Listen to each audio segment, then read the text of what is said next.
আজি আমি আপোনালোকৰ বাবে খুব সহজতে বনাব পৰা মাছৰ এটা ৰেচিপি আগবঢ়াইছোঁ।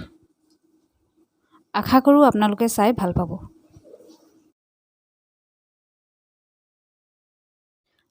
এই ৰেচিপিটো বনাবৰ বাবে প্ৰয়োজন হ'ব বিলাহী, আদা ৰচুনৰ পেষ্ট, এয়া লৈছোঁ মাছ, কেঁচা জলকীয়া, নিমখ আৰু এয়া হ'ল ধনিয়া।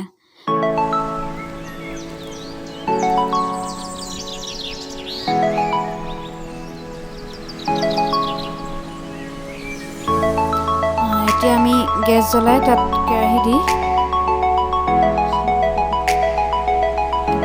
কেৰাহীত অলপ পানী দি গৰম হ'ব দিছোঁ। এই ৰেচিপিটোত তেলৰ প্ৰয়োগ আমি অলপেই নকৰোঁ। এইটো আচলতে স্বাস্থ্যৰ বাবে বহুতেই উপকাৰী। ইয়াত আচলতে কোনো ধৰণৰ মছলাই আমি প্ৰয়োগ নকৰোঁ। এতিয়া পানী অলপ গৰম হ'ল। পানী অলপ গৰম হোৱাৰ পিছতে আমি ইয়াত আদা ৰচুনৰ পেষ্টখিনি দি দিছোঁ।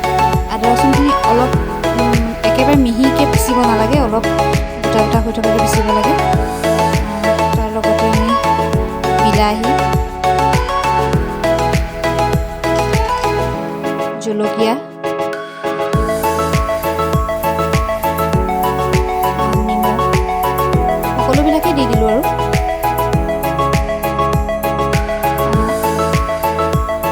এতিয়া বিলাহী, জলকীয়া এইবিলাক অলপ উতলি পেলাই অলপ কোমল হোৱাৰ পিছতে আমি তাত মাছ দিম। বিলাহীবিলাক ভালদৰে সিজিবৰ বাবে আমি ইয়াত 10 মিনিট সময়ৰ বাবে এখন ঢাকনা দি দিম। যিসকলে টেঙা বেছি খাই ভাল পায় সেইসকলে বিলাহীটো বেছিকৈ দিব লাগে, আৰু কিছুমান মানুহেতো টেঙা বেছি খাই ভাল নাপায়, তেওঁলোকে বিলাহীটো অলপ কম পৰিমাণে দিব লাগে। আৰু ইয়াত বিলাহী সলনি আপোনালোকে খৰিচাও ব্যৱহাৰ কৰিব পাৰে। খৰিচা দিলেতো খাবলৈ খুবেই ভাল হয়। মাজে মাজে আপোনালোকে হেতাৰে বিলাহীবিলাক অলপ ভাঙি ভাঙি দিব। প্ৰায় 10 মিনিটমান এনেকৈ লৰোৱা মেলাৰ পিছত আমি ইয়াত মাছটো দি দিম।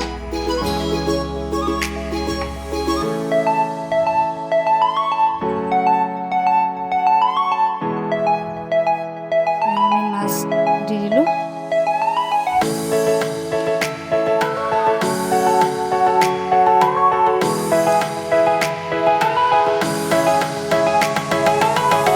মই ইয়াত ৰৌ মাছ ব্যৱহাৰ কৰিছোঁ। যিকোনো মাছেই বনাব পাৰে এনেদৰে, কিন্তু আটাইতকৈ বেছি ভাল লাগে কচ মাছ। কচ মাছটো এনেকৈ বইলকৈ খাই বহুত ভাল লাগে। মাছটো দিয়াৰ অলপ সময়ৰ পাছতেই গেছটো অলপ কমাই দিব আৰু তাৰ ওপৰত পুনৰ এখন ঢাকনা দিব।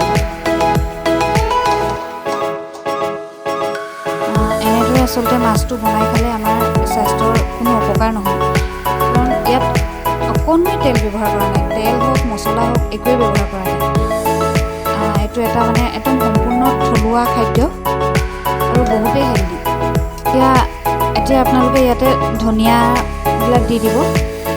ধনিয়াবিলাক অলপ আগতীয়াকৈ দিলে ধনিয়াৰ ফ্লেভাৰটো ইয়াৰ জোলবিলাকত সোমাই পৰিব।